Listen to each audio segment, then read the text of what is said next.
Hello friends, super magic રસોઈમાં મિત્રો હું આપનું સ્વાગત કરું છું. આજે હું દહીંના ફેશિયલની રેમેડી તમારી સાથે શેર કરું છું. તો તમને ચોક્કસ આ વિડીયો ગમશે. ગમે તો લાઈક કરજો, શેર કરજો અને સબસ્ક્રાઈબ કરવાનું તો ભૂલતા જ નહીં. અને મિત્રો બાજુમાં રહેલું બેલ આઇકનને પણ પ્રેસ કરજો, જેથી કરીને લેટેસ્ટ વિડીયોની માહિતી તમને મળતી રહે. મિત્રો અત્યારે લગ્નની સિઝન ચાલી રહી છે અને જનરલી આપણને સ્કિન એકદમ કેર કરીએ ને તો સ્કિન પણ સારી રહે છે. એટલા માટે આપણે એકદમ ઘરમાં જ બધા અવેલેબલ ઇન્ગ્રેડિયન્ટમાંથી જ ફેશિયલ કરીએ છીએ. આજે આપણે પાર્લરમાં જઈએ છીએ તો આપણા પોકેટ ઉપર માર પડે છે અને એનું રિઝલ્ટ પણ 2-3 દિવસ પછી એકદમ આપણી સ્કિન એટલે કે ફેસની સ્કિન એકદમ ધબા જેવી થઈ જાય છે, એટલે કે કાળી થઈ જાય છે અને એકદમ હોય એના કરતાં પણ ખરાબ થઈ જાય છે. તો આપણે આજે ઘરગથ્થુ આ રીતે તમે ફેશિયલ કરશો ને તો તમારે કોઈ ટાઈમ પણ નહીં બગડે, તમારા પોકેટને પણ માર નહીં પડે ને ઇઝીલી તમે સાંજે ફેશિયલ કરી લેશો ને તો તમારે સવારે મેકઅપ કરવાની પણ જરૂર નહીં પડે ને. એટલું સરસ હાઈ તમારું ફેસ થઈ જશે ગ્લોઈંગ, એટલે તમારે કોઈ બીજા ઇન્ગ્રેડિયન્ટની જરૂર નહીં પડે. તો હવે આપણે પહેલાં શું કરવાનું છે, દહીંનું ફેશિયલ છે એટલે દહીં તો લેવાનું જ છે. દહીં પણ તમારે થોડુંક ખાટું લેવાનું અને આવી રીતે તમે દહીંને થોડુંક થીક કરી નાખવાનું. તમે ગળણીમાં કે રાખશો ને તો નીચે પાણી નીકળી જશે દહીંનું હશે તો, અને આવું એકદમ થીક દહીં તૈયાર થઈ જશે. તો પહેલાં તો આપણે આ રીતે 1 ચમચી દહીં લઈ અને એને આપણે આ રીતે અત્યારે હું તમને ફેસને બદલે હાથ ઉપર બતાવું છું. તો તમારો એ હાથ ઉપર આ રીતે દહીંને આ રીતે પહેલાં ક્લિનિઝિંગ કરવાનું છે. 4 સ્ટેપ હોય છે પણ આજે આપણે 3 સ્ટેપમાં જ પતાવશું. આ રીતે તમારે દહીંથી ફેસ ઉપર નીચેથી ઉપરની સાઈડ લગાવી અને એકદમ મસાજ કરી લેવાનું છે દહીંથી. અને આ દહીંમાં વિટામિન સી ફૂલ હોય છે એટલે તમારી સ્કિન એકદમ ટાઈટ થઈ જશે અને એકદમ ગ્લો કરશે અને એકદમ ચમકતી થઈ જશે. મિત્રો આ રીતે તમે આખા ફેસ ઉપર, આંખના કુંડાળા નીચે, ફોરહેડ ઉપર, તમારા નાક ઉપર બ્લેક હેડ, વ્હાઇટ હેડ હશે ને બધું જ તમે આ રીતે ક્લિનિઝિંગ અંદરથી કરશે દહીં. આ રીતે કમસે કમ તમારે 10 મિનિટ સુધી તમારે ક્લિનિઝિંગ કરવાનું છે એટલે અંદરથી સ્કિનમાંથી તમારે સરસ ક્લીન થઈ જશે. 2 થી 3 પળ સુધી તમારી સ્કિન એકદમ નિખારશે. હવે આ રીતે તમારે એને વોશ નથી કરવાનું, પણ આ જ એઝ ઇટ ઇઝ પોઝિશનમાં જ તમારે દહીં રાખવાનું છે. અને હવે તમારે બીજું સ્ટેપ આપણે આવ્યું સ્ક્રબિંગ. તો એમાં પણ આપણે 1 ચમચી દહીં લેવાનું છે અને એમાં તમારે ખાંડ નાખવાની છે સ્ક્રબિંગ માટે. તો 1 ચમચી જેવી ખાંડ નાખી દેશું અને એને પણ આપણે મિક્સ કરી લેશું.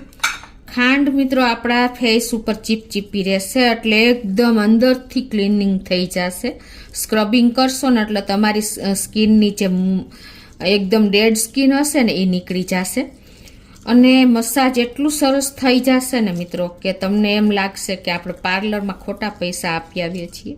એટલું સરસ આ આપણે હોમ રેમેડી કામ કરે છે. તો આ રીતે દહીં અને સાકરવાળું મિશ્રણ આપણે આ રીતે સ્ક્રબિંગ કરી લેવાનું છે ફેસ ઉપર, નીચેથી ઉપર. આ રીતે તમે સ્ક્રબ કરશો ને તો તમારી સ્કિન પણ ટાઈટ રહેશે અને એકદમ ચીપચીપી થશે ને એટલે તમારી સ્કિનમાં ગ્લો આવી જશે. આપણી ખાંડ છે એ દહીં સાથે મેચ થઈ અને એકદમ તમારું સ્ક્રબ થઈ જશે ફેસ. અને જે તમારા એકદમ ડાર્ક સર્કલ છે, પછી ફેસની આંખ નીચે કુંડાળા છે, એ બધું જ તમારે જો અઠવાડિયામાં એકવાર કરશો ને તો આ બધા પ્રોબ્લેમ સોલ્વ થઈ જશે.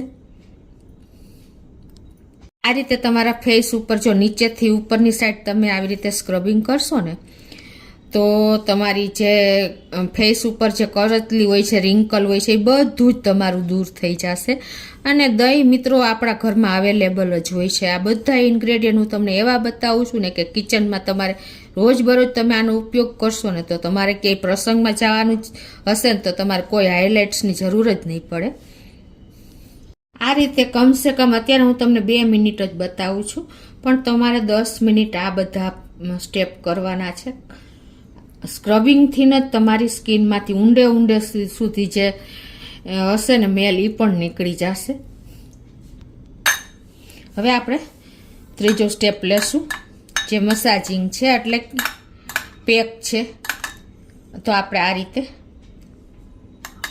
1 ચમચીથી 2 ચમચી તમારે જે પ્રમાણે ફેસ ઉપર કરવું હોય ને, તમે આખા ઘરના મેમ્બર કરી શકો, જેન્ટ્સ લોકો કરી શકે છે, બધી લેડીઝ કરી શકે છે. એ પ્રમાણે તમારે ક્વોન્ટિટી કરવાની છે. તો અત્યારે મેં 1 ચમચી દહીં લીધું છે અને એમાં આપણે 1 ચમચી જેવું બેસન એટલે કે ચણાનો લોટ નાખી દેશો. ચણાનો લોટ પણ મિત્રો આપણી સ્કિનને એકદમ ગ્લો આપે છે અને એકદમ અંદરથી ક્લીન કરે છે. એટલે 1 ચમચી જેવો આપણે ચણાનો લોટ નાખશું અને પિંચ જેટલી આપણે હળદર નાખી દેશું. હળદર પણ આપણી એન્ટીસેપ્ટિક છે. એટલે શું થશે કે તમારી સ્કિનમાં પિમ્પલ્સ હશે કે કાંઈ પણ તમને હશે ને સ્કિનનો પ્રોબ્લેમ, તો એ પણ દૂર થઈ જશે. અને હવે એમાં આપણે 1 ચમચી જેવું ગ્લિસરીન નાખી દેવાનું છે. અને ગ્લિસરીન તમારી પાસે અવેલેબલ ન હોય ને તો તમે કોપરેલનું તેલ કે આપણે જે બદામનું તેલ કોઈ પણ વાપરી શકો છો. ગ્લિસરીન પણ આપણી સ્કિનને એકદમ ગ્લો કરે છે અને અંદરથી આપણને એકદમ તાજગી આપે છે. અને હવે આપણે એમાં એલોવેરા જેલ નાખવાનું છે.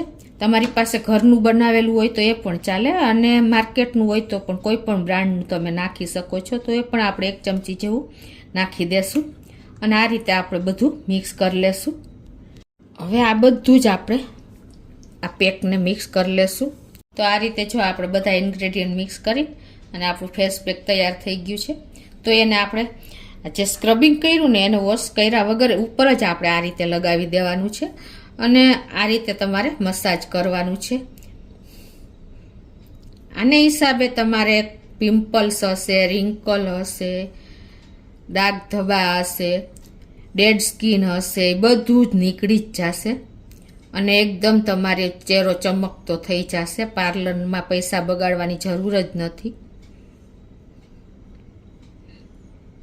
આ રીતે તમારે કમસે કમ આ રીતે એકદમ મસાજ કરીને લગાવી દેવાનું છે. પહેલાં તો આપણે લગાવી જ દેવાનું છે, પછી સુકાઈ જાય ને પછી આપણે મસાજ કરવાનો છે. ખાસ નોટ કરજો. તો આ રીતે જો આપણે સુકાઈ જાય ને એટલે પાછું તમારે જે આપણે ફેસ પેક બનાવ્યો છે ને એ પાણીવાળો હાથ કરીને તમારે એને રગડવાનું છે. આ રીતે સુકાઈ ગયું હોય તો પણ તો જ તમારી સ્કિનમાં ઊંડેથી સરસ એકદમ ફેસ પેક લાગી જશે અને રબ થશે ને એટલે તમારી સ્કિન એકદમ સરસ થઈ જશે. આ રીતે તમારે હળવા હાથે કમસે કમ 10 થી 15 મિનિટ સુધી તમારે આ રીતે એને સીધું જ નથી તમારે લૂછી લેવાનું કે વોશ કરી નાખવાનું, પણ આ રીતે તમારે મસાજની રીતે પેકને કાઢવાનો છે. અને મિત્રો જો શિયાળો હોય અને તમને આ દહીંનું ફેશિયલ કરતા હો તો તમને એમ થાય કે આ બધી સ્ટેપ નથી કરવા, તો તમે ખાલી આપણે જે ફેસ પેક કર્યું ને એ પેક પણ તમે લગાવીને ફેશિયલ કરી શકો છો. તો પણ તમારી સ્કિન એકદમ ગ્લો માર્સ કરશે. આ રીતે જો આપણે એકદમ રગડી લીધું છે એટલે આ બધું દૂર થઈ જશે, તમારો મસાજની જેવું થઈ જશે. હવે તમારે એને કપડું લઈ અને લૂછી લેવાનું છે. આપણે પાર્લરમાં જઈએ છીએ તો કાંઈ ઘડીએ ધોવા નથી જતા, તો આ રીતે એ લોકો જેવી રીતે ટોવેલથી લૂછે છે ને એ રીતે તમારે આ રીતે લૂછી લેવાનું છે. તો મિત્રો જુઓ આપણી સ્કિન કેટલી ગ્લો કરે છે, તમને ખ્યાલ પણ આવી જતો હશે કે આ હાથને હાથમાં કેટલો ફેર લાગે. તમને જનરલી ખ્યાલ આવી જતો હશે. જુઓ આટલું રિઝલ્ટ તમને ખાલી મેં 2 મિનિટ જ કર્યું છે તો પણ આટલું રિઝલ્ટ બતાવે છે.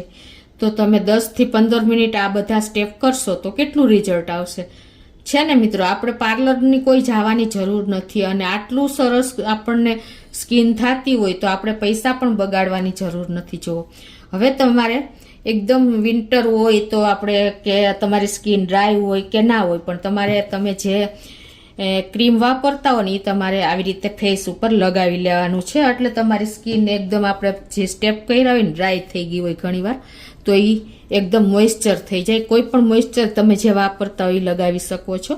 આ રીતે તમારે એને ફેસ ઉપર લગાવી દેવાની છે એટલે તમારી સ્કિન ડ્રાય નહીં થાય અને તમારી સ્કિન ખેંચાશે પણ નહીં અને એકદમ સરસ તમારી સ્કિન થઈ જશે. જુઓ મિત્રો છે ને આટલું સરસ તમને રિઝલ્ટ મળે મિત્રો. તમે આવા સ્ટેપ ખાલી સાંજના તમે ફ્રી હો ને ત્યારે તમે આ બધા સ્ટેપ કરી શકો છો. કોઈ ટાઈમ નથી લાગતો અને તમે ઘરે જ તમારી સ્કિન ચમકાવી શકો છો. મિત્રો, મને ઘણા લોકો પૂછતા હોય છે કે તમારી સ્કિન આટલી ફેસ ગ્લો કેમ કરે છે, પણ મિત્રો આ બધા ઘરગથ્થુ ઇન્ગ્રેડિયન્ટ જ આપણે ઉપયોગ કરીને, હું ક્યારેય મેં પાર્લરનો ઉપયોગ નથી કર્યો. મિત્રો, એકદમ સરસ આપણી સ્કિન થઈ જાય છે. જો તો તમને ચોક્કસ મિત્રો આ દહીંનું ફેશિયલ ઉપયોગી થશે. તમને ગમે તો લાઈક કરજો, શેર કરજો અને સબસ્ક્રાઈબ કરવાનું તો ભૂલતા જ નહીં.